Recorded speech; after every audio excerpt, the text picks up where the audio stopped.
ఇప్పుడు ఫీవర్ వస్తే హాస్పిటల్కి వెళ్లకుండా ఇంట్లోనే తగ్గించగలరా? అది ఎలా మ్యామ్?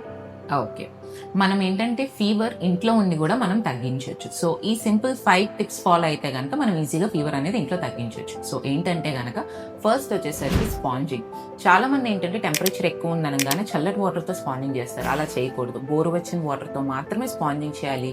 అది కూడా ఫేస్, చెస్ట్, అబ్డామిన్ మాత్రమే చేయాలి. సెకండ్ వచ్చేసరికి పిల్లల్ని ఎక్కువగా కప్పకూడదు. చలి వణుకు వస్తుందని చెప్పి ఎక్కువ దుప్పట్లు థిక్ క్లాత్తో కప్పుతారు, అలా కప్పద్దు. థర్డ్ వచ్చేసరికి లైట్ కాటన్ క్లోత్స్ వేయండి. ఫోర్త్ వచ్చేసరికి పారాసెటమాల్ ఏదైతే ఉందో మీ డాక్టర్ ప్రిస్క్రైబ్ చేసిన డోస్ ప్రకారమే according to your kids weight, దాని ప్రకారమే ఎవ్రీ 6 అవర్లీ వేస్తూ ఉండండి.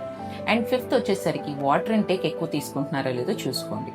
మోస్ట్ ఇంపార్టెంట్ థింగ్, ఒకవేళ ఫీవర్ 1 or 2 అదే మెయింటైన్ అవుతుంది, మీరు పారాసెటమాల్ ఇస్తూ 2 days కన్నా కూడా ఇంకా ఎక్కువగా అలాగే మెయింటైన్ అవుతుంది సెకండ్ డే తర్వాత కూడా అంటే కనుక కంపల్సరీ మీ దగ్గర ఉన్న పీడియాట్రిషియన్ని కన్సల్ట్ చేయాలి.